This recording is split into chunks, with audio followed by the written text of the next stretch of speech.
Good afternoon, everyone. Are we all connected well? Good afternoon, my dear friends. I welcome you all to this session. Good afternoon. अभी sir तो नहीं आए हैं. अभी sir नहीं आए हैं. सर अभी आ जाएंगे.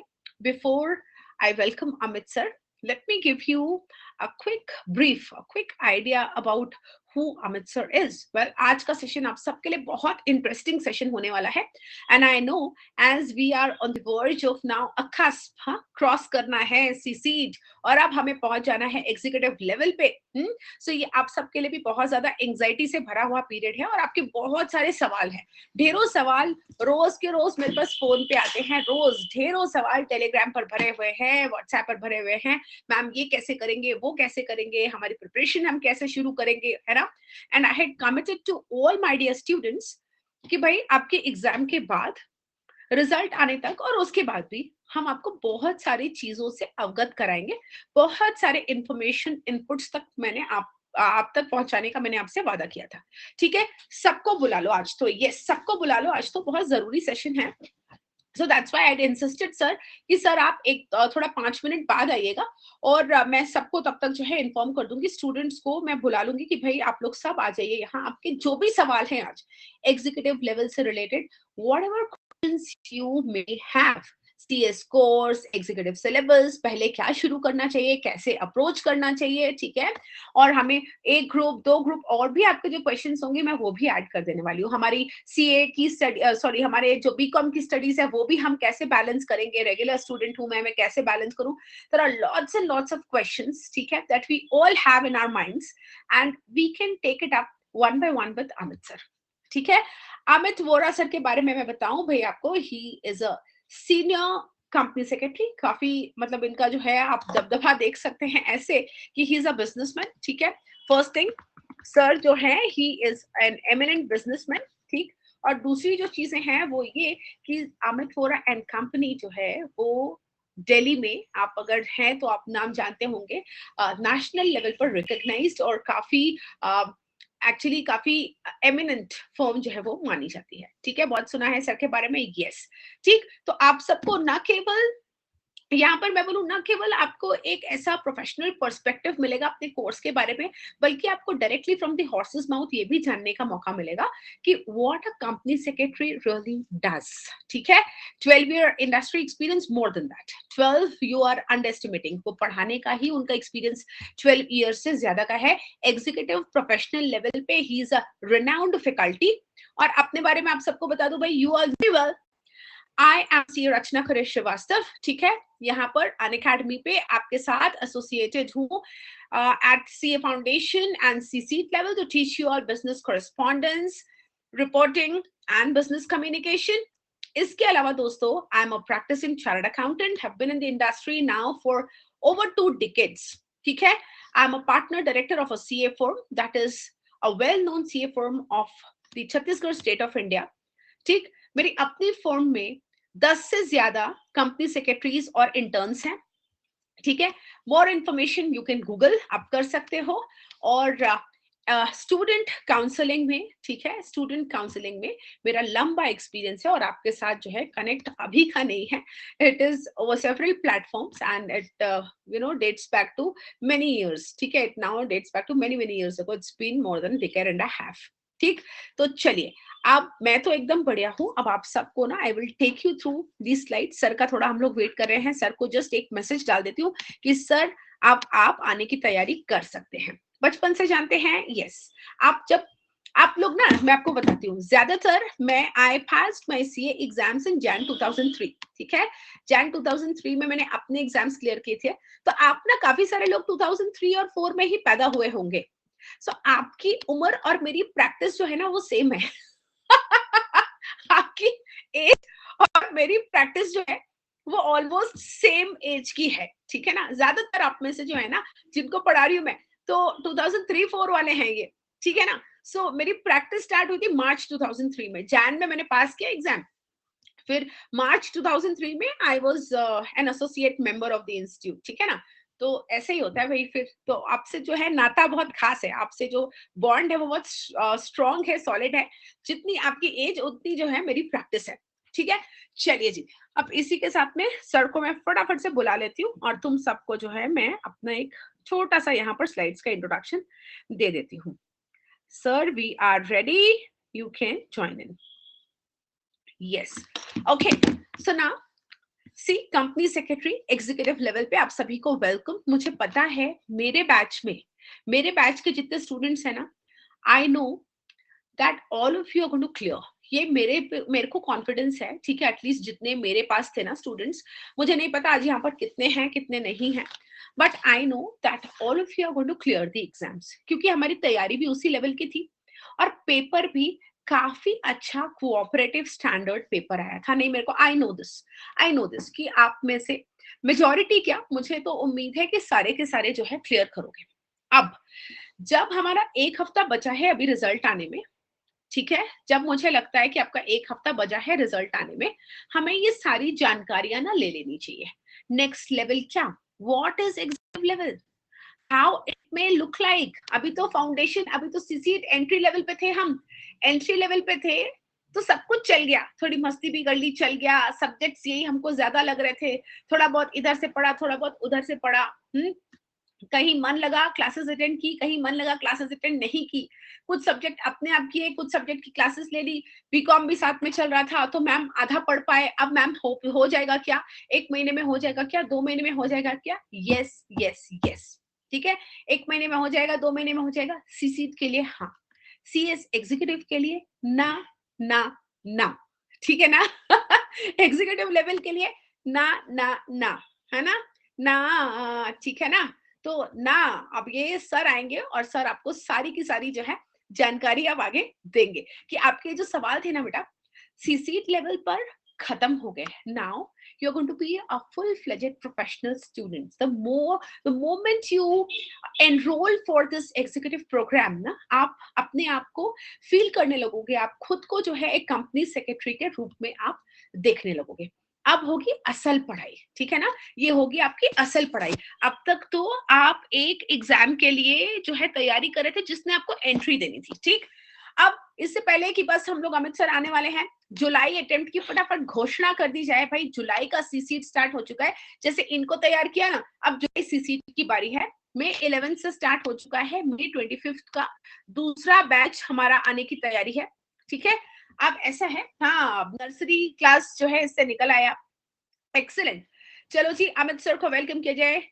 Good afternoon sir. Good afternoon all of you. Am I audible? मुझे आवाज नहीं आ रही है किसी की. Yes sir. सर मेरी आ रही है क्या आपको आवाज? Sir can you hear me? Oh Rachna ma'am, मैं आपकी आवाज नहीं सुन पा रहा हूँ. ओ, हम तो सब सुन पा रहे हैं सर आपकी आवाज. 1 second sir, let me connect with you.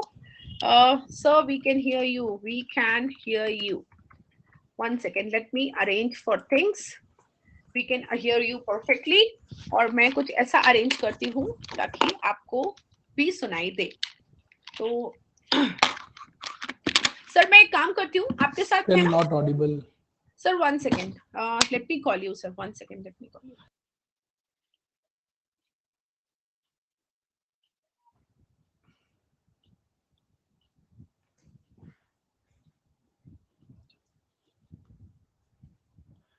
I am तो audible to you guys, but nothing is audible to me. हाँ जी मैम.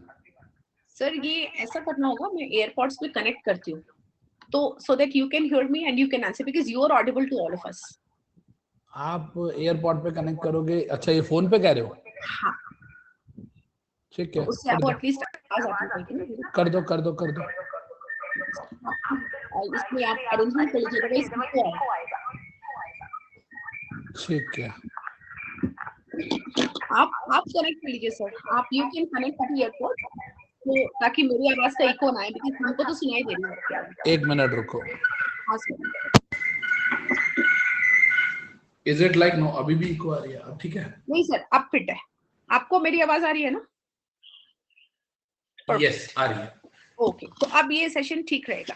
मैं अपना माइक ऑफ कर दीजिए. हाँ, मेरा तो ऑफ है अभी, ठीक है ना? बच्चे लोग को भी क्लियर है? बच्चे, am I visible and audible to all of you? Yes sir, perfect. अब ये सेटिंग पूरी हो गई. So right, Amit sir, welcome to you. Heartiest welcome and thank you so much for sparing time for all these children and this session. So बच्चों को पूरा introduction जो है वो तो मैंने आपको दे दिया है ऑलरेडी आपके बारे में। बच्चे बहुत एक्साइटेड हैं आपसे सुनने के लिए, बहुत सारी इनके पास भी बातें हैं, क्वेश्चंस हैं। और let me quickly now get to the slides. Guys, subscription slides मैंने आपको ऑलरेडी दिखा दी है, कहीं से भी सब्सक्रिप्शन ले लो, हमारे सबके कोड्स आपको मालूम है। ये सीसीट के लिए था। अभी अमित सर भी आपको और ना डायरेक्शनली क्लियर कर देंगे, और आप सब जो है इनके आने वाली सीरीज के साथ भी कनेक्ट कर सकते हैं। बहुत कुछ सर आपके लिए लेकर आ रहे हैं एग्जीक्यूटिव लेवल पर, और यहाँ से मुझे उम्मीद ही नहीं यकीन है कि हमारे जो पूरे बच्चे हैं ना 40-45 जिन्होंने अभी दिया है exam, sir they will pass. हमारी जो प्रिपरेशन थी वो ऐसे लेवल पर थी that I can vouch for the preparation and they clearing the exam soon. So ये भाई जो अपने आगे आगे वाले बच्चे भी बहुत सारे हैं जो यहाँ पर देखने के लिए बैठे हैं भाई व्हाट एग्जीक्यूटिव में लुक लाइक, तो सब ये टाइम टेबल ले लो और आप भी अपना सीसीट का 2 महीने के अंदर अंदर आपको भी तैयार हो जाना है एग्जीक्यूटिव लेवल के लिए। ठीक, अब चलिए जी, मेरे कुछ क्वेश्चंस हैं सर, ओवर टू यू। बच्चों के खास क्वेश्चंस मैंने यहाँ पर लिख करके रखे हैं, so I would request you to give them a glimpse how CSET and how CS executive is going to be different as compared to CSET। मैं अभी बता रही थी कि एक बकेट ऑफ वाटर से निकल के ना एक ओशियन में जाना है, एक समंदर में जाना है, आप फेंक दिए जाओगे तो किस हिसाब से इनको जो है सब्जेक्ट और वास्टनेस इनको किस तरीके से कैप्चर करना होगा, इनकी प्रिपरेशन का लेवल क्या होना चाहिए एग्जीक्यूटिव लेवल पर, हाउ टू बिगिन, ये ज्यादातर स्टूडेंट्स का क्वेश्चन है। कई सारे ग्रेजुएशन कर रहे हैं, अंडरग्रेड्स हैं बहुत सारे, इसको कैसे बैलेंस करना है, ये सारे आंसर्स। और भी हैं क्वेश्चन सर, और भी हैं, तो ये हम we are seeking your guidance and inputs. So let's begin with yes, whatever you feel like addressing them, and then the questions, please. Very, very, very thankful to ma'am as well as to the students as well and an academy platform as well. बच्चे मेरी बात को बहुत ध्यान से समझेंगे and सुनेंगे। हम लोग जब सीएस, मैम ये हटा दूं ना, because I have to speak now rather than listening, right? बड़े ध्यान से सुनिएगा बेटा please all of you. I take 10 minutes of yours, I make you everything understand, फिर मैम एक बार हम I just be over to you, right? बड़े ध्यान से समझिएगा बेटा। जब हम लोग सीएस एग्जीक्यूटिव की बात करते हैं, when we talk about CS executive is all about law. When I am saying CS executive, I am not able to write शायद, CS executive is all about law. When we talk about law, मैं नहीं लिख पा रहा हूं इस पे, my pen is not working. CS executive जैसे मैंने कहा is all about law. What does it mean that it's all about law? बेटा अभी तक क्या है, अभी तक ना आपको लॉ के नाम पे सिर्फ मिला है धोखा 25 नंबर का लीगल एप्टीट्यूड, कि बेटा सिर्फ लॉ इतनी सी ही होती है, ऐसा है नहीं। CFEET के अंदर जो ICSI है वो आपको थोड़ा सा डिच करता है और इतनी सी लॉ पढ़ा के छोड़ देता है। मैं बोलूंगा वो आपको लॉ टेस्ट भी नहीं कराता है, एक्चुअली वो लॉ को लॉ की तरह नहीं लीगल एप्टीट्यूड की तरह पढ़ाता है। लेकिन जब हम बात करते हैं सीएस एग्जीक्यूटिव की, तो CS executive is all about law. All about law means आप एक चीज सोच के देखिए, आपके कोर्स में there are 8 subjects, out of 8 subjects there are 5 laws. आप मेरी बात समझ रहे हैं? 5 लॉ है। मतलब आपका अकाउंट्स अगर हम छोड़ दें, अगर हम आपका टैक्सेशन छोड़ दें और अगर हम आपका कॉस्टिंग एफएम छोड़ दें, ये 3 सब्जेक्ट जो प्रैक्टिकल है वो एमसीक्यू बेस्ड है। सोच के देखो, मतलब जिसमें लंबी लंबी बैलेंस शीट्स वगैरह बनती है वो सब एमसीक्यू बेस्ड है, और जो 5 लॉ हैं वो सब्जेक्टिव टाइप है। इसका मतलब आप समझो कि इंस्टीट्यूट ऑफ कंपनी सेक्रेटरीज ये चाहता है कि बच्चे को लॉ इंटरप्रेट करना भी आए और बच्चे को लॉ पेन डाउन करना, लिखना भी आए, नहीं तो इंस्टीट्यूट भी आपका जो एग्जाम है वो एमसीक्यू बेस्ड रखता है। तो कहने का मतलब आईसीएसआई की इंटेंशन क्या है कि आपको लॉ पढ़ना भी आना चाहिए और आपको लॉ लिखना भी आना चाहिए। That is why they have made the exam subjective. अब सर लिखना क्यों आना चाहिए? हमें क्या कंपनी में बैठ के लॉ लिखना है? नहीं, तो हमें लिखने की प्रैक्टिस क्यों करवा रहा है इंस्टीट्यूट? द रीजन इज कि वंस मतलब in your career there will be time जब लोग आपको 2-2 लाख रुपए देंगे एक लीगल ओपिनियन के, कि जी इस मैटर पे हमें लीगल ओपिनियन चाहिए। अब जो आपको पैसे दे रहा है वो ओरल लीगल ओपिनियन तो नहीं लेगा। तो कहने का मतलब क्या हुआ, लॉ पे हमारा अच्छा खासा फोकस क्यों है? बिकॉज हमें लॉ इंटरप्रेट करना भी आना चाहिए एंड हमें लीगल ड्राफ्टिंग भी आनी चाहिए, हमें लीगल ओपिनियंस देना भी आना चाहिए। उसके लिए हमारी लॉ में जो राइटिंग स्किल है, जो लीगल ड्राफ्टिंग स्किल्स है, उसको बहुत जरूरी है इनहैंस करना। Am I clear with this? समझ में आएगा। इतनी बात हमें क्लियर है? इनको समझ में आएगा क्यों इनको पटक पटक के मैंने जो है लिखने पे जोर मारा। हाँ जी सर, अभी सुनाई दे रहे हैं सर? हाँ जी अभी yes, so I'm saying now they would agree, now they would understand क्यों इनको इतना पटका गया कि MCQs है, फिर भी लिखना सीखो, फिर भी बोलना सीखो, गलत बोल रहे हो फिर से लिखो, फिर से लिखो। So क्यों इनको इस लेवल पे कई बार सर ये चिढ़ भी जाते थे कि बिजनेस कम्युनिकेशन में हमारे को MCQs है, आप कितना धक्का मारते हो। So perhaps now they may realize कि क्या सिग्निफिकेंस है। मैम आई वुड से कि जब हम बात कर रहे हैं बिजनेस कम्युनिकेशन की, business communication is the basis to interpretation. जो इंटरप्रिटेशन के बेसिक रूल्स है वो हमें बिजनेस कम्युनिकेशन से मिलते हैं। अगर आपको पढ़ना नहीं आएगा तो आप क्वेश्चन को इंटरप्रेट नहीं कर पाओगे, आप लॉ को भी इंटरप्रेट नहीं कर पाओगे। देखो law, when we talk about law maker जब लॉ बनाता है तो वो बहुत सारे एस्पेक्ट्स को कैच करता है, वो बहुत सारी चीजों को कवर करता है। एज अ कंपनी सेक्रेटरी आप एक चीज के लिए समझो, अभी तक ना बच्चों को सीएस का रोल ही नहीं पता है। एक चीज के लिए आप समझो, मैं अब let us take an example of K Sethuraman साहब। K Sethuraman Reliance Industries Limited के सीएस है। रिलायंस इंडस्ट्रीज लिमिटेड का कंपनी सेक्रेटरी जब अपने कैबिन में बैठता होगा तो सोच के देखो, क्या उनके पास बड़े सारे लॉस से रिलेटेड चीजें आती होंगी? क्या उनके पास शेयर मार्केट से रिलेटेड भी नोटिफिकेशंस आती होंगी? क्या उनके पास लेबर लॉस से रिलेटेड भी आती होंगी? क्या कंपनी लॉ के कंप्लायंसेस भी होते होंगे? क्या कंपनी मर्जर अमलकमेशन करती है, रिलायंस किसी भी कंपनी को खरीद लेती है, हैमलेस को बाय कर लिया, मतलब हम और आप तो क्या करते हैं ना, हमारे घर में बच्चा पैदा होता है हम उसको खिलौने देते हैं। मुकेश अंबानी साहब तो बड़े आदमी है, उनके घर में ग्रैंडसन आया, पूरी की पूरी कंपनी दे दी उसको, ले बेटा हैमलेस कंपनी तेरी है, खेल खिलौनों से, राइट, 300 करोड़ अपने ग्रैंडसन को दे दिया। तो जब एक बड़ा आदमी इतने सारे एक्विजिशंस करता है तो क्या उन एक्विजिशंस में आप सोच के देखो, इंडियन लॉ, हैमलेस यूके का ब्रांड है, क्या यूके के लॉज भी एप्लीकेबल होंगे? सोचो, इंडियन लॉज के साथ साथ यूके के लॉज भी एप्लीकेबल होंगे। एक्विजिशन हो रहे हैं, मर्जर हो रहा है, अमलकमेशन हो रहा है। तो कहने का मतलब क्या हुआ, moral of the story is कि जब आप कंपनी सेक्रेटरी बन रहे हो, एक्चुअली बच्चों को क्या लगता है कंपनी सेक्रेटरी मींस हमें कंपनी लॉ की नॉलेज होनी चाहिए। और भाई कंपनी लॉ के साथ साथ आपको बाकी सारे लॉस की नॉलेज होनी चाहिए जो भी कॉर्पोरेट पे एप्लीकेबल होते हैं। अगर आपने सुना हो तो जो दिल्ली आगरा वाला एक्सप्रेस वे है वो जेपी कंपनी ने बनाया। जेपी कंपनी जो है उसकी इंसॉल्वेंसी की बात चल रही है। सुपरटेक जो है नोएडा में सबसे बड़ा बिल्डर, उसकी आईबीसी इंसॉल्वेंसी की बात चल रही है। इसका मतलब क्या हुआ, कंपनीज ग्रो भी करेंगी, कंपनीज डूबेंगी भी, कंपनीज चलेंगी भी। तो क्या आपको हर तरीके का लॉ आना चाहिए? कंपनी को ग्रोथ के टाइम पे कौन कौन से लॉज एप्लीकेबल है, कंपनी के डूबते हुए इंसॉल्वेंसी के टाइम पे कौन कौन से लॉज हैं, और कंपनी को चलाने के लिए throughout as a going concern कौन कौन से लीगल एस्पेक्ट्स हैं। तो कहने का मतलब है कि आप लोगों के लिए लॉ ही सब कुछ होने वाला है आने वाले टाइम में। और मैं आपको एक चीज और बताता हूं, अभी तक आप लोग जब लॉ पढ़ते हो तो आप लोग ना लॉ को सिंबॉलिकली पढ़ते हो। मेरी बात को समझिएगा, अब जो मैं कहना चाह रहा हूं सुनिएगा ध्यान से। आप लोग ना लॉ को सिंबॉलिकली पढ़ते हो, मतलब आपको कोई कोई पढ़ा रहा है, चाहे वो स्कूल का ही टीचर क्यों नहीं था, आपका 11th-12th का टीचर ने जब आपको लीगल टर्म्स पढ़ाई ना तो उसने समझाई नहीं, उसने आपके दिमाग में ना एक पिक्चर डाल दी। वो गलत है, that is not the right way to interpret. Interpretation अलग तरीके से होती है। कैसे, मैं आपको एक छोटा सा एग्जांपल देता हूं। आप लोगों ने कभी लाइफ में वर्ड सुना होगा पार्टनरशिप डीड, एक बार दो बार नहीं 50 बार सुना होगा पार्टनरशिप डीड। 11th क्लास की बिजनेस स्टडीज में सुना, 12th क्लास की बिजनेस उसमें अकाउंट्स में पढ़ा, फिर आपने सीसीट के अंदर भी पढ़ा, कई बार सुना है पार्टनरशिप डीड, कई बार सुना। मेरे को एक बच्चा बता दे डीड का क्या मतलब होता है। I am not interested with partnership, मुझे कोई एक बच्चा डीड का मतलब बताए क्या होता है, what is the meaning of deed.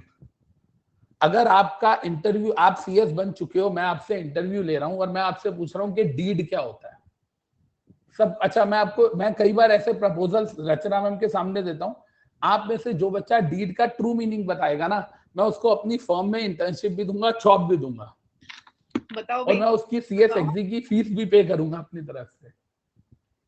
यहाँ कोई कह रहा है डीड मींस अग्रीमेंट, कोई कह रहा है डीड मींस कॉन्ट्रैक्ट, कोई कह रहा है रिटर्न अग्रीमेंट, रिटर्न अग्रीमेंट। अच्छा एक बात बताओ, कभी आपने सुना है bill of exchange is a negotiable instrument? कभी सुना है bill of exchange is a negotiable instrument? अभी पहला क्वेश्चन डीड है, हम उस पर बात करेंगे। Bill of exchange is a negotiable instrument, सुना आपने? अच्छा, इसमें नेगोशिएबल मतलब ट्रांसफरेबल है, वो मुझे पता है, दैट आई नो।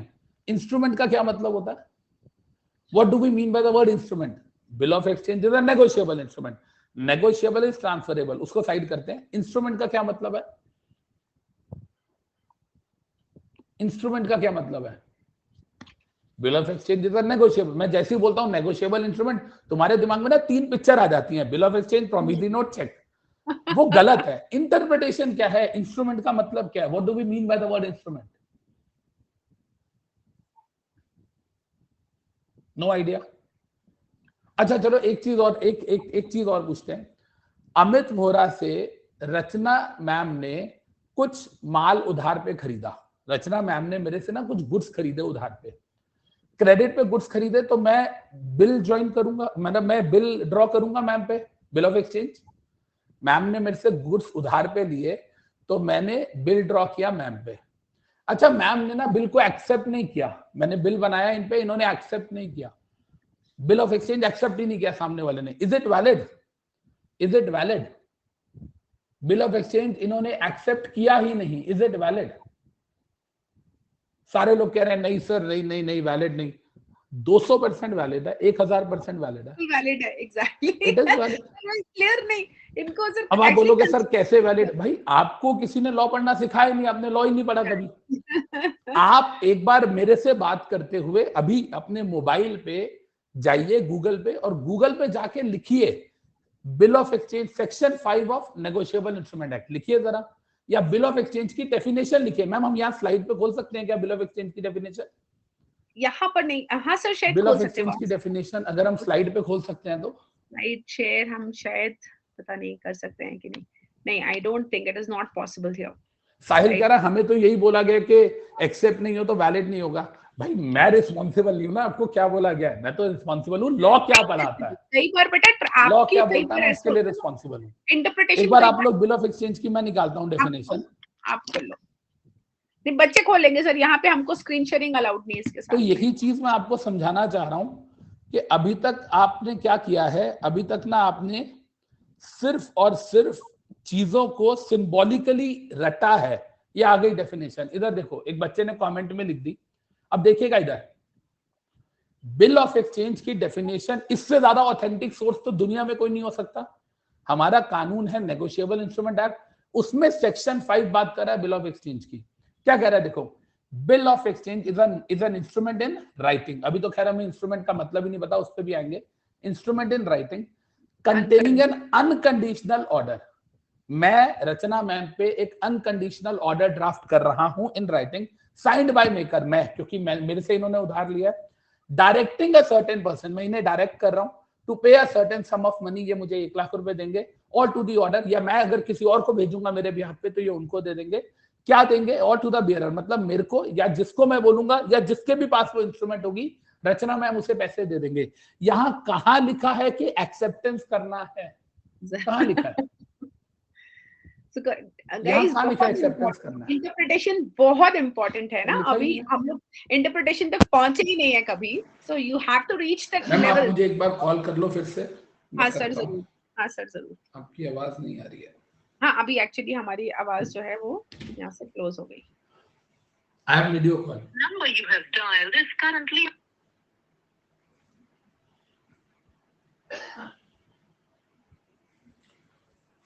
हाँ जी मैम, तो ओवर टू यू। मैं ये समझाना चाह रहा था बच्चों को कि हमारे दिमाग में जो सिंबॉलिक पिक्चर्स होती हैं, हम इंटरप्रिटेशन पे नहीं जाते, हम पिक्चर्स पे जाते हैं। Right, absolutely sir. एक्चुअली चक्कर अभी यही है कि अभी तक ना ये इंटरप्रिटेशन वाले लेवल तक पहुंचे ही नहीं है। You have to observe each and every word before you come to a conclusion of a legal term related to law. तो अभी तक जो किया basically that was to develop an aptitude, कि जानो कि भाई टर्म्स क्या होते हैं, get familiar with the terms. And लेकिन मैम ये वाली टर्म्स तो बच्चों ने बचपन में भी सुनी है, 11th में भी।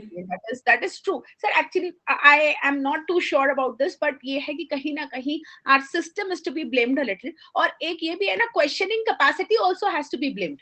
कई बार बच्चे ना क्वेश्चन करना नहीं चाहते, एग्जाम्पल के चक्कर में रह जाते हैं। एग्जाम्पल दे दिया, हाँ हम समझ गए। एग्जाम्पल से ऊपर उठ के टर्म्स का इंटरप्रिटेशन बच्चों को बचपन से ही नहीं कराया जाता. दैट इज द रीजन कि वो क्वेश्चन कर ही नहीं पाते इस लेवल पे. सो ये सीखना होगा. और आप जो है अब मैं बच्चों से, बच्चे ना आप क्यूरियस हो रहे हैं इंस्ट्रूमेंट का मीनिंग जानने के लिए, वो भी जानना थी. देखो अब मेरी बात को ध्यान से समझिएगा. अब सर अगर ये इंस्ट्रूमेंट वैलिड होगी तो कैसे वैलिड होगी, क्यों होगी, वो सब चीजें आप आओगे मेन बैच में तो मैं बताऊंगा.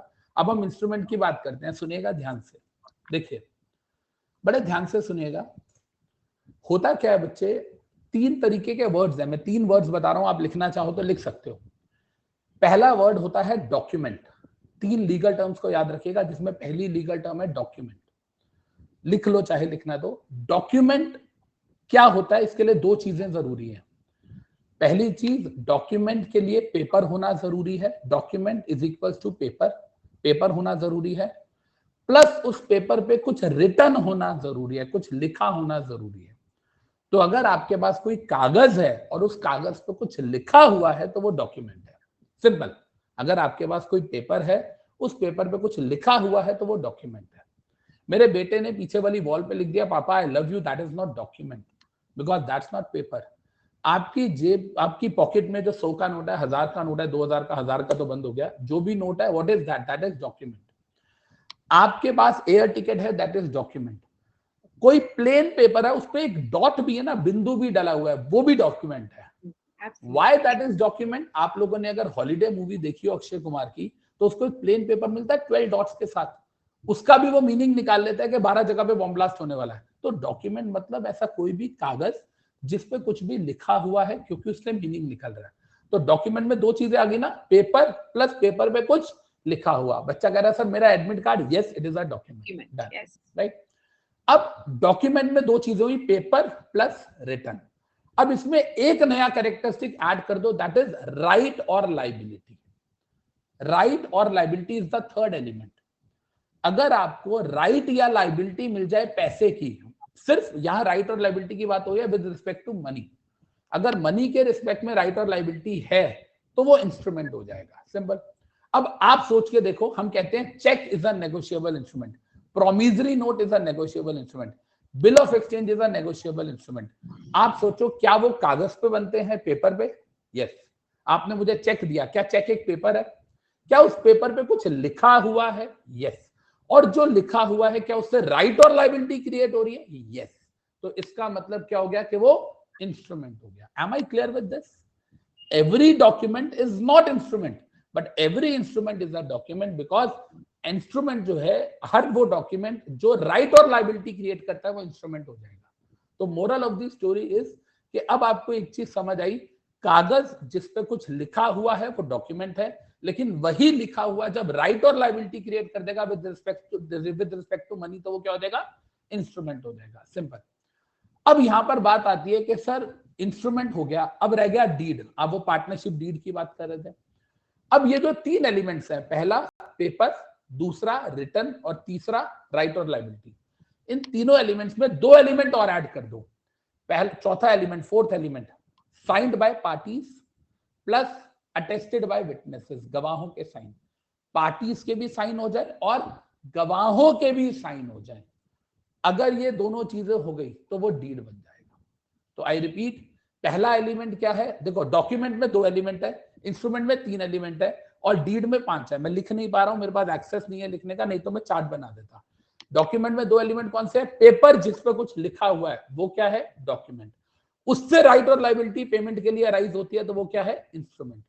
वो जब पार्टी साइन कर देंगी गवाहों के सामने, ये मतलब पार्टीज के भी साइन और विटनेसेस के भी साइन, तो वो क्या हो जाएगा? डीड. अब आप सोचो, जो आप पार्टनरशिप डीड की बात कर रहे थे, अब सुनना, मेरे ऑफिस में 2 लोग आए इंटरव्यू के लिए. मेरे ऑफिस में 2 लोग इंटरव्यू के लिए आए. मैंने दोनों से पूछा डीड क्या होती है. एक बच्चे ने बोला सर वो डीड होती है जैसे पार्टनरशिप डीड होती है ना, पार्टनर्स के बीच में एग्रीमेंट करते हैं तो टर्म्स एंड कंडीशंस होती है, तो वो डीड होती है. और दूसरे बच्चे ने क्या बोला कि सर डीड सबसे पहले एक डॉक्यूमेंट होता है जिसमें पेपर पे कुछ लिखा होता है, फिर वो राइट और लाइबिलिटी क्रिएट करती है, उसको पार्टी साइन करती है गवाहों के सामने. ये 5 एलिमेंट्स होते हैं तो वो डीड होता है. अब चाहे सर आप पार्टनरशिप डीड बना लो, चाहे सेल डीड बना लो, चाहे लीज डीड बना लो, कुछ भी बना लो. मैं अपना घर आपको बेच रहा हूं, if I am selling my home to you, क्या उसमें एक डॉक्यूमेंट बनेगा? यस. एक कागज पे बनाएंगे ना, स्टैम्प पेपर पे, कागज पे बनाएंगे, लिखेंगे, क्या लिखेंगे, सेलर और बायर के rights with respect to payment. उसके बाद दोनों पार्टी साइन करेंगी, साथ में विटनेसेस के साइन होंगे। तो मोरल ऑफ द स्टोरी, बच्चा कह रहे सर अब ऑलवेज याद रहेगा हमको डील क्या होती है। अब अनीशा जी कह रहे हैं सेक्शन 11th क्लास की बुक में लिखा है कि बिल ऑफ एक्सचेंज की एक्सेप्टेंस मैंडेटरी है। बेटा मैं लॉ के लिए रिस्पॉन्सिबल हूं या मैं 11th क्लास की बुक के लिए रिस्पॉन्सिबल हूं? नहीं Anisha, I think I am responsible for law, right? I am responsible for law. Bill of exchange, आप एक बार बताओ, कानून से ज्यादा ऑथेंटिक तो कुछ नहीं है। मैंने आपके सामने अभी कौन सी डेफिनेशन डिकोड की? Section 5 of negotiable instrument act, right? Sir हमें तो यही बताया, यही तो मैं, बेटा जिसने बताया उसको पता होगा तो बताएगा ना। Sometimes interpretation may be wrong and experts are not teaching you at school level. ये भी समझो, स्कूल लेवल पे जो टीचर पढ़ा रहा है बेटा वो खुद कंपनी सेक्रेटरी नहीं होगा ना वो लॉयर होगा, समझ रहे हो तुम? तो स्कूल लेवल पे जो इंटरप्रिटेशन सिखाई जाती है कई बार उनमें लिमिटेशन होती है। फोन पिक कर लो, मुझे आवाज नहीं आ रही आपकी। हाँ सर, मैं इन बच्चों को यही बताना चाहती हूँ कि देखो बेटा, स्कूल लेवल पे और आपके जो +2 लेवल पे पढ़ाया जाता है उसमें सिस्टम की लिमिटेशंस है और वो एक्सपर्ट्स नहीं पढ़ाते। वो टीचर्स की खुद की भी कुछ लिमिट, वो थोड़ी ना लॉयर है ना वो कंपनी सेक्रेटरी है, तो जब वो आपको पढ़ाते हैं तो उसमें उनकी अपनी लिमिटेशंस है। उसके अलावा करिकुलम सिलेबस में जो है उनको बहुत बेसिक लेवल पे एक अंडरस्टैंडिंग डेवलप करने के लिए कहा जाता है। तो आप ये समझिए कि अब ना आपकी असल CS जर्नी शुरू हो रही है। अब तक जो करके आए हो ना उसको रखो अपने पास। हम ऐसा नहीं कि भाई ABCD सीखा है तो वर्ड्स बनाएंगे तो ABCD भूल जाएंगे, ऐसा नहीं है। लेकिन नेक्स्ट लेवल नॉलेज जो है ना उसको एक्सेप्ट करके आगे बढ़ो, पिछले वाले को मतलब चैलेंज करके नहीं। मतलब आप ये समझो कि इसको ना आपको मॉडिफाई करके आगे बढ़ना है। ऐसा नहीं कि हमको ये पहले का पढ़ा है तो ये गलत है। बेटा गलत शायद नहीं है, लेकिन मॉडिफाइड वर्जन ये है जो अब पढ़ोगे, ठीक है? करेक्ट मॉडिफाइड वर्जन जो है उसको अडेप्ट करना बहुत जरूरी है। क्लियर है ना सबको?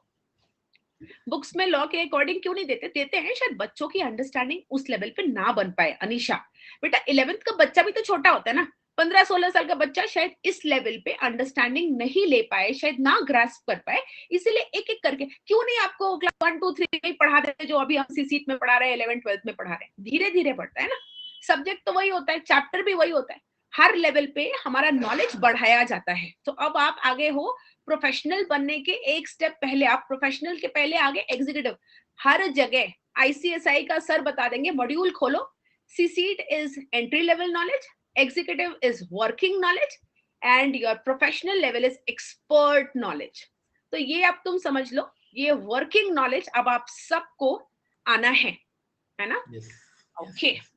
और मैं आपको एक चीज और बताऊं, मैं आपको एक चीज और बताता हूं, आप ना लॉ से ना थक नहीं सकते हो, याद रखिएगा। यू कैन नॉट फील यार टायर्ड हो गया यार, आज तो बहुत सारी लॉ पढ़ ली। आपकी ना लाइफ है इसमें, धीरे धीरे धीरे धीरे जैसे जैसे आप बड़े होगे आपकी जो लॉ की रिपोजिटरी है ना वो बढ़ती रहेगी। मतलब द डे विल कम जब एक दिन आपके ऑफिस में 500 किताबें होंगी। कभी आपने मूवीज में देखा होगा ना, आगे पीछे बुक्स ही बुक्स हैं। मेरे ऑफिस में भी है। ये मेरा एक्चुअली कोचिंग क्लासेस वाला ऑफिस है, जो मेरा प्रैक्टिसिंग वाला ऑफिस है, उसमें मेरे कैबिन में पीछे बुक्स ही बुक्स हैं। That will come to your life as well, वो फेज आपकी लाइफ में आएगा। और मैं आपको एक चीज और बताऊं, ध्यान से सुनिएगा प्लीज। मैंने जैसे अभी आपको 2 से 3 मिनट पढ़ाया, सच्ची बताओ 2 से 3 मिनट में आपने कुछ नया सीखा, कॉन्फिडेंस बिल्ड हुआ, कॉन्फिडेंस बिल्ड हुआ। तो कहने का मतलब क्या हुआ, जब आपको नॉलेज मिलती है ना तो उससे कॉन्फिडेंस बिल्ड होता है। व्हेन यू गेट नॉलेज तो उससे कॉन्फिडेंस बिल्ड होता है। तो कहने का मतलब इसी तरीके से हम हर क्लास में बहुत नई नई चीजें सीखेंगे। याद रखिएगा, जो हमारा CS एग्जीक्यूटिव का कोर्स है वो बहुत वास्ट है, बहुत मतलब बहुत, LLB से 10 गुना ज्यादा है यार।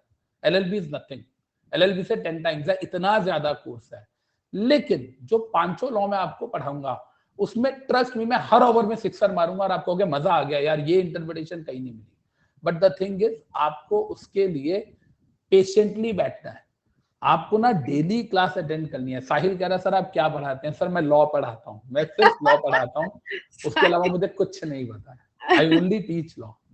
जो CS एग्जीक्यूटिव के आपके 8 सब्जेक्ट्स है, उन 8 में से देयर आर 5 लॉज है। वन इज योर जूरिस्प्रूडेंस जिसको हम जनरल लॉ बोलते हैं, second is your company law, third is setting up of business entities, fourth is your security market law जो शेयर मार्केट में होता है, and fifth is economic law जो economics से रिलेटेड है। अब जब वो इकोनॉमिक्स नहीं है, इकोनॉमिक लॉ है वो, जैसे आपने कभी सुना होगा ना मनी लॉन्ड्रिंग। अब देखो मजेदार की पता, आई डोंट नो आप लोग न्यूज सुनते हो कि नहीं। अब जब मैं पहले आपको पढ़ाऊंगा तो मैं मनी लॉन्ड्रिंग एक्ट पढ़ाऊंगा इकोनॉमिक लॉ में। मनी लॉन्ड्रिंग के अंदर हम बात करेंगे कैसे जैकलीन फर्नांडिस का एक फैन निकला और उसने जैकलीन फर्नांडिस को कुछ गिफ्ट दिए, बाद में पता चला वो कॉनमैन है, वो बंदा जो है वो तिहाड़ जेल के अंदर है, पता चला कि उसने 200 करोड़ रुपए का घोटाला किया। अगर आपने न्यूज सुनी हो तो 200 करोड़ रुपए का उसने फ्रॉड किया, वो पैसा उसने जैकलीन फर्नांडिस को दिया। वो कह रही है नहीं जी मेरा फैन है, वो कह रहे हैं ये कौन सा फैन है, तब तक उसकी प्राइवेट पिक्स लीक हो गई थी अगर आपने देखी हो तो, bedroom see and all that. तो how can a fan be so closer to you? शायद आप भी मनी लॉन्ड्रिंग में इन्वॉल्व हो। मनी लॉन्ड्रिंग मतलब काले पैसे को सफेद में कन्वर्ट करना। अच्छा, ये कहानी सबको पता है, लेकिन किसी को ये नहीं पता कि वो पैसा उसने कहां से 200 करोड़ किसको बेवकूफ बनाया। उसने रनबैक्सी के जो पुराने प्रमोटर्स थे मलविंदर सिंह, शिविंदर सिंह, उनकी वाइफ से 200 करोड़ रुपया लिया। क्यों लिया? क्योंकि वो दोनों भी जेल के अंदर हैं और उसने कहा कि मैं मिनिस्ट्री से बोल रहा हूं आपके हस्बैंड को बाहर निकालूंगा। अब रनबैक्सी के दो पुराने मालिक क्या कर रहे हैं जेल में? उन्होंने जापान की कंपनी डाइची सेंक्यो के साथ 2,500 करोड़ का फ्रॉड किया और वो पैसे दिए नहीं, उस चक्कर में जेल में है। सर ये फ्रॉड प्रूफ कैसे हुआ? डाइची सेंक्यो सिंगापुर के कोर्ट में गई, सिंगापुर आर्बिट्रल ट्राइब्यूनल में। आर्बिट्रेशन क्या होता है वो भी आपके कोर्स में है। वहां से ऑर्डर लेके दिल्ली हाई कोर्ट में आई। दिल्ली हाई कोर्ट में उन्होंने एविडेंसेस दिखाए और ऑर्डर दिखाया। दिल्ली हाई कोर्ट ने उसे स्टैंप लगा दी एंड फाइनली उनको डायरेक्ट किया पैसे दो। उन्होंने नहीं दिए तो वो जेल में गए। तो कहने का मतलब लॉ जब हम पढ़ते हैं ना तो लॉ की ब्यूटी ये है कि जो कुछ भी हमारे आसपास हो रहा है हम उस सबको फील कर सकते हैं। अभी तक क्या होता है, ऐसा कुछ होता है ना, हम देखते हैं हमें समझ नहीं आता, सिर्फ ऊपर ऊपर से लेमन की तरह समझ आता है। तब जाके जब हम पूरा लॉ पढ़ते हैं हमें रीजनिंग समझ आती है कि ये क्या हो रहा है। Absolutely. Right? Over to you, ma'am. Absolutely. Thank you so much, sir. I think बच्चों को बहुत मजा आ रहा है। आपकी आवाज फिर गई। अच्छा सर, इस पे फोन पे हम फिर से कनेक्ट करते हैं। फोन पे एक्चुअली जैसे फोन कटता है तो हमारी जो आवाज है वो चली जाती है। तो चलिए सर, आप एक्सेप्ट कर लीजिए, कॉल एक्सेप्ट कर लीजिए आप। So yes, now connected. Yes, mute करना पड़ेगा सर। तो बच्चों को बहुत मजा आ रहा है सर, बच्चे ना काफी एक्साइटेड हैं और बच्चों को काफी ज्यादा मतलब जो है अब इंटरेस्ट इनका जग रहा है। सर एक कुछ चीजें जो इम्पोर्टेंट है वो इनको ये बता दीजिए। बैच तो अपना स्टार्ट हो रहा है, वो तो हमने अनाउंस कर ही दिया, 25 से हमारा बैच अनाउंस हो रहा है। So guys and girls, for you also result एक हाथ में होगा और बैच अनाउंसमेंट जो है आपके सामने होगी। तो आप सबको ये डिसाइड तो करना है सर, इनको थोड़ा ये बैलेंसिंग है, बिकॉज जैसे अभी हमने बताया कि वास्ट है तो इनको टाइम भी लगाना होगा, इनका जो है थोड़ा टाइम मैनेजमेंट क्रूशियल होगा। प्रिपरेशन इनको काफी अच्छे लेवल पे करनी है, मतलब एग्जीक्यूटिव में ऐसा नहीं चलेगा कि थोड़ा थोड़ा कर लिया तो आपका काम बन जाएगा। रिजल्ट भी कहीं ना कहीं लिमिटेड होते हैं। तो ये सारी चीजें सर इनके लिए इम्पोर्टेंट है। बोथ ग्रुप्स टारगेट करे, वन ग्रुप। बहुत क्वेश्चंस होते हैं बच्चे के, मेरे पास ये बहुत ज्यादा आते हैं वाले सवाल कि भाई which subject we should pick up first, हम जब कोचिंग वगैरह करेंगे तो अपने लिए। और हमारी चॉइस ऑफ एडुकेटर्स तो ये आई थिंक मैं सबको बताना चाहती हूँ कि guys you all are lucky to have the best national level पे यहाँ पर आपके पास अपने प्लेटफॉर्म पे अवेलेबल है सर। यही आप सब के लिए एक बहुत बड़ी बात है। We all should be grateful to both Unacademy and Amit sir, matlab that you are actually getting your this is opportune moment for all of you, that you are getting to learn from him directly, the one who's famous for his teachings at both these levels, executive and आपका professional level पे। ठीक है, तो I think Kaushal and everybody तुम लोग ना थोड़ा सा फोकस कर लो अपने अपने सब्जेक्ट्स पे तो ठीक रहेगा। कोई आपसे पूछे कि sir what is your income?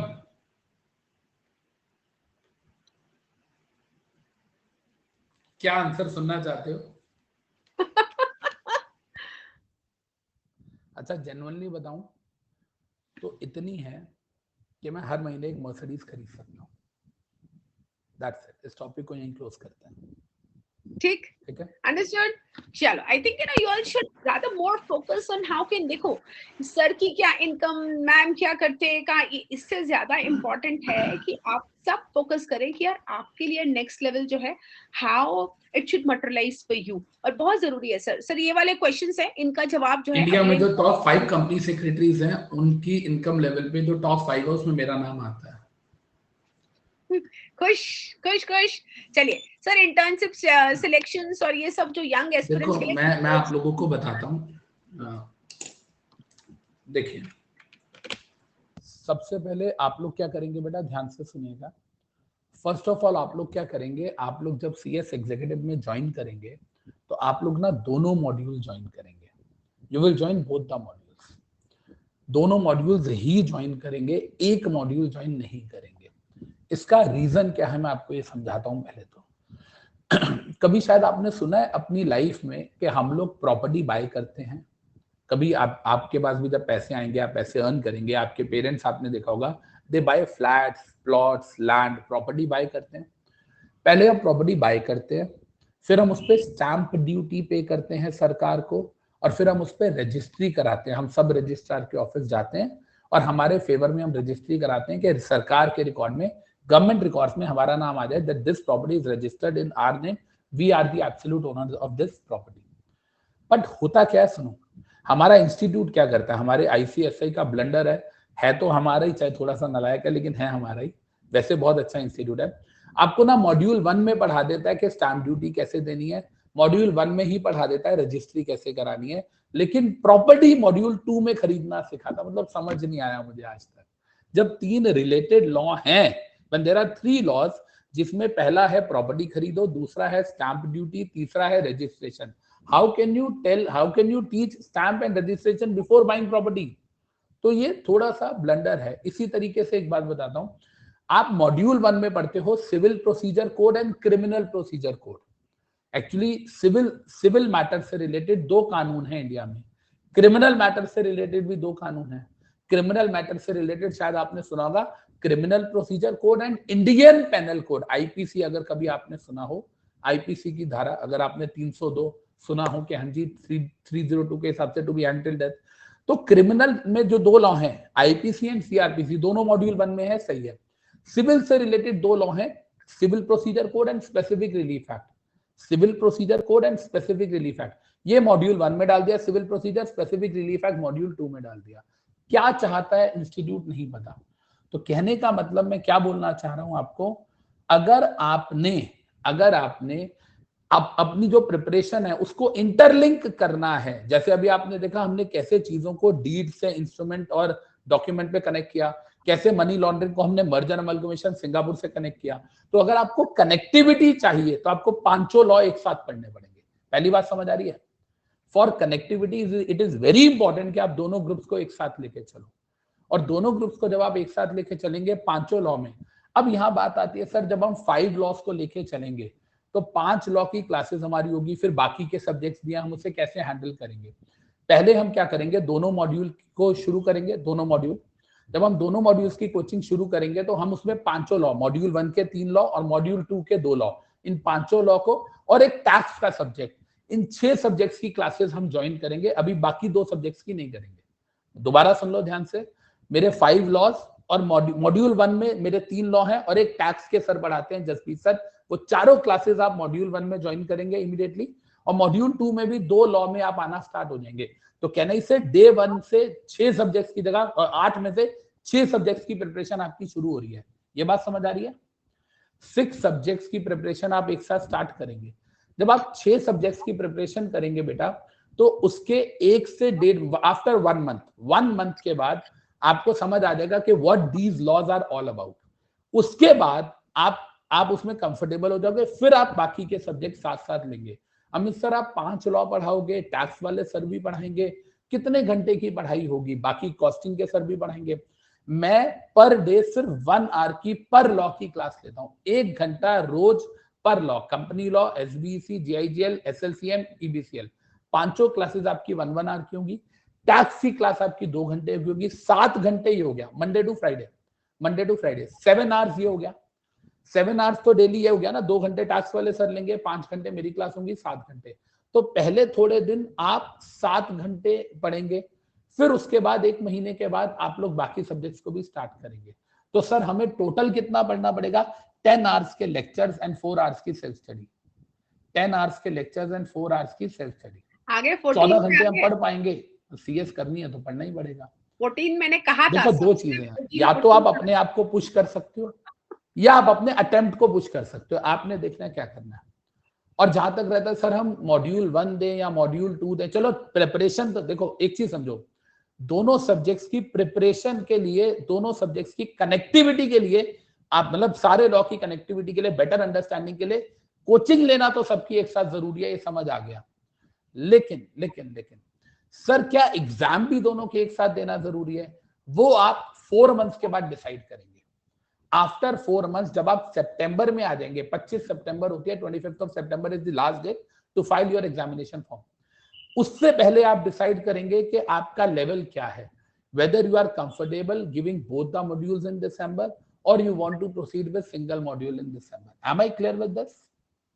Right? समझ आ रही है कहानी? और अगर उस टाइम पर सुनिए, अगर उस टाइम पर आपको लगता है आउट ऑफ 8 सब्जेक्ट्स आपको लगता है हमारी 4 सब्जेक्ट्स की प्रिपरेशन हुई है, 4 की नहीं हुई है, तो फिर आपकी मर्जी होगी कि आप दिसंबर में एक देना चाहते हो या दिसंबर में ना देके जून में दोनों देके रैंक लाना चाहते हो, वो भी आपकी मर्जी होगी। लेकिन मैं आपको एक चीज बता दूं, हजारों बच्चा, लाखों बच्चा पेपर देता है, रैंक सिर्फ 25 आती है। अगर आपने रैंक ला दी दोनों ग्रुप एक साथ देके, तो ट्रस्ट मी आप वैसे ही सबसे ऊपर पहुंच जाते हो। लोगों को क्या लगता है? लोगों को लगता है कि हम ना दिसंबर का अटेम्प्ट क्यों मिस करें, हम दिसंबर में एक ग्रुप दे देंगे।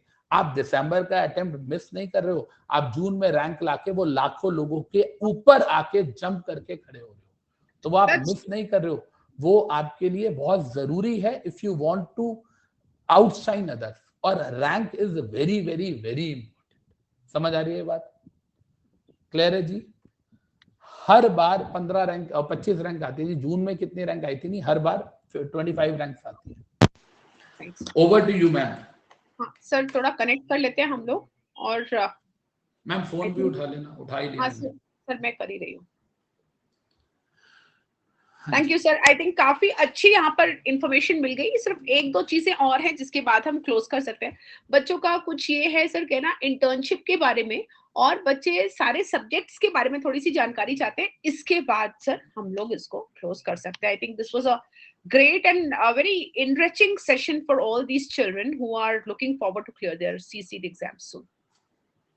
Right. चारू जी, जैसा मैंने कहा, मेरा सजेशन होगा रैंक लाना।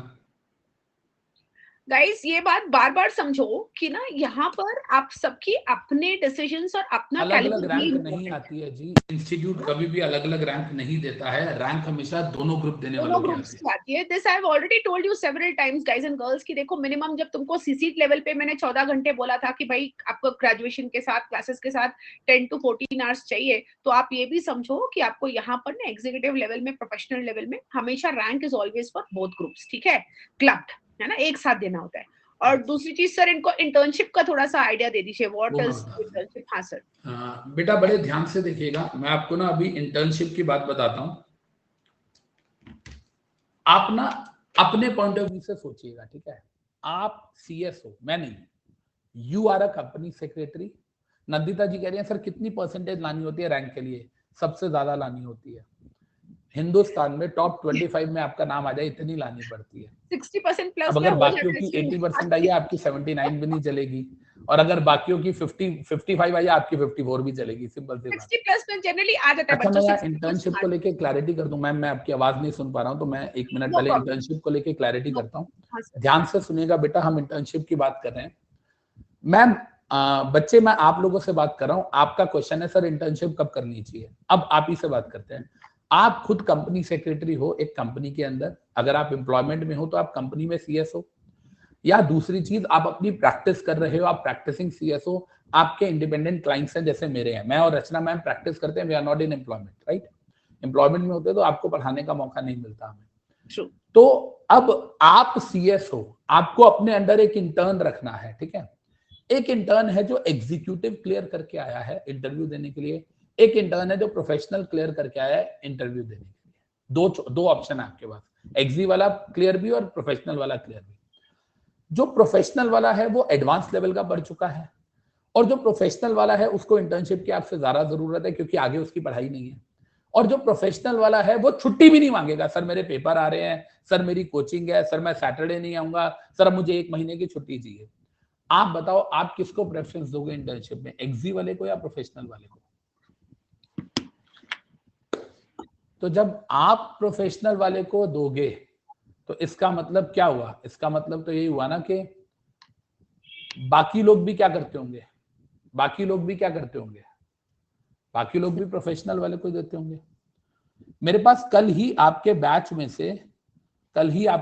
से ना मेरे से एक बच्ची ने बोला कि सर आपकी फॉर्म में इंटर्नशिप करनी है। मैंने कहा बेटा आजा, कोई दिक्कत नहीं है। लेकिन आफ्टर प्रोफेशनल। नहीं सर अभी तो मैं एक्जी में हूं। मैंने कहा बेटा सॉरी, ये देखो ये कल का, ये आप देखेंगे तो ये कल का चैट है, yesterday. Hello sir, this is Anushka Gupta, company law student. I want to do internship in your firm. May I come for interview after CS executive? मैंने क्या लिखा बेटा, we do hire professional pass students only. वैसे thank you for applying. Any other firm? Sir it's okay, मैं salary नहीं लूंगी and all that. भाई 10,000 15,000 रुपए ले भी लोगे तो हमें उससे दिक्कत नहीं है। दिक्कत किससे है हमको, कि हमको छुट्टियां नहीं देनी है। हमको दिक्कत है कि हमको छुट्टियां नहीं देनी है। समझ रहे हो मेरी बात? That is the main thing for us. तो moral of the story is हमें वो चाहिए। देखो अब मैं एक चीज आपको और बता देता हूँ, सुनो। अगर आप एक्जी के बाद इंटर्नशिप कर लेते हो, अगर आप एक्जी के बाद सुनो मेरी बात सुनो जो मैं कह रहा हूँ सुनो। अगर आप एक्जी के बाद इंटर्नशिप करते हो, पहले सुनो, एक्जी के बाद जब आप इंटर्नशिप करते हो तो आपको ना बेसिक काम सिखाया जाएगा, basic incorporation and all that. आपको मर्जर अमलगमेशन कोई नहीं देगा, पहली चीज। दूसरी चीज, सेकंड चीज, इंस्टीट्यूट ना हर 6 महीने में पॉलिसी चेंज करता है, एवरी 6 मंथ्स। कभी बोलता है एक्जी और प्रोफेशनल दोनों के बाद इंटर्नशिप कर सकते हो, कभी बोलता है बेटा एक्जी के बाद 6 महीने कर लो फिर प्रोफेशनल के बाद बाकी कर लेना, कभी बोलता है बेटा नहीं एक्जी के बाद शुरू करो, इतने महीने की हो जानी चाहिए। It keeps on changing. तो हम एक्जी के बाद करेंगे या प्रोफेशनल के बाद करेंगे, हम ये डिसाइड करेंगे एक्जी में दोनों ग्रुप देने के बाद कि उस टाइम पर इंस्टीट्यूट की पॉलिसी क्या चल रही है, because it keeps on changing every 6 to 8 months. जैसे मार्केट में देखो, एक चीज समझो, एक चीज, जब मार्केट में ट्रेनीज के लिए वैक्यूम होता है, सुनिएगा, जब मार्केट में ट्रेनीज के लिए वैक्यूम होता है, जब ट्रेनीज चाहिए होते हैं लोगों को, तो हम जैसे प्रोफेशनल इंस्टीट्यूट को बोलते हैं जी ट्रेनीज नहीं मिल रहे, ट्रेनीज दो, तो इंस्टीट्यूट वहां से नोटिफिकेशन निकाल देता है जी एक्जी के बाद भी कर लो। और जब हम लोग बोलते हैं जी बहुत ट्रेनीज है, किसी को कुछ नहीं आता है, इंस्टीट्यूट कह देता है जी पहले प्रोफेशनल करो। समझ रहे हो मैं क्या बोल रहा हूँ? तो moral of the story is कि इंस्टीट्यूट ट्रेनिंग स्ट्रक्चर हमारे जैसे प्रैक्टिसिंग सीएस और कॉर्पोरेट की रिक्वेस्ट पे डिसाइड करता है, right? Yes, okay, right ji. So I think guys and girls, I think more or less we are done. More or less sir, we have shared everything, and I want to say thank you to Amit sir. Thank you sir. हाँ जी sir. बस sir बिल्कुल आपको ही धन्यवाद कर रहे थे, और बच्चों को भी कि भाई हमने काफी सारी अच्छी बातें कर ली। अब एक काम करेंगे सर, मैंने आपसे ऑलरेडी सीएस ग्रुप में रिक्वेस्ट डाली है कि आपके जो आने वाले सेशंस है ना, जो आप करने वाले हैं अपने इसके पहले, जो बैच अनाउंसमेंट के पहले, रिजल्ट कब तक आने के चांसेस है? रिजल्ट सर 18-19 तक रिजल्ट आ जाएगा। So date, expected date is around that only, 10 plus 2 days के आसपास का होता है। So 18-19 तक रिजल्ट अपना expected है, आ ही जाएगा। जल्दी भी आ सकता है, जल्दी आने के चांसेस ज्यादा है, 16 तक का चांसेस आने का ज्यादा है, बट इन एनी मतलब at any for like whatever reasons it will not be further postponed beyond 19 तो नहीं जाएगा किसी भी कंडीशन। 19 से लेके 25 तक, 24 तक। हाँ सर, 19, 20, 21, 22, 23, 24, 6 दिन लगातार 19 to 24 I would be taking your free classes कह लो, डेमो क्लासेस कह लो। वैसे तो आपको समझ आ गया होगा डेमो के मैं ठीक ठाक पढ़ा लेता हूँ। तो जो डेमो क्लासेस हैं वो अवेलेबल रहेंगी फ्रॉम 19 to 24, और जो मेन बैच स्टार्ट होगा वो स्टार्ट होगा 25th ऑनवर्ड्स न्यू बैच जो है वो स्टार्ट होगा। और जो ये क्लासेस हैं इनका जो स्केड्यूल है, लिंक्स हैं, वो सारी चीजें आपको अनअकैडमी की तरफ से, मैम की तरफ से, सुशांत सर की तरफ से हम सब लोग आपको कम्युनिकेट कर हम आपको दे देंगे। और बच्चे रिजल्ट आ जाए बस अभी इसके मैं अभी आपको सर से लेकर के ना फॉरवर्ड कर देती हूँ। सर अपना ग्रुप का लिंक, टेली ग्रुप का लिंक और ये वाले लिंक्स आप मुझे दे दीजिए। I will send it to all our children जो अब एस्पायरिंग फॉर एग्जीक्यूटिव लेवल हैं। And with this, I think we should close the session. It was very informative. इनकी सारी curiosities, questions यहाँ पर जो है answer हो गए।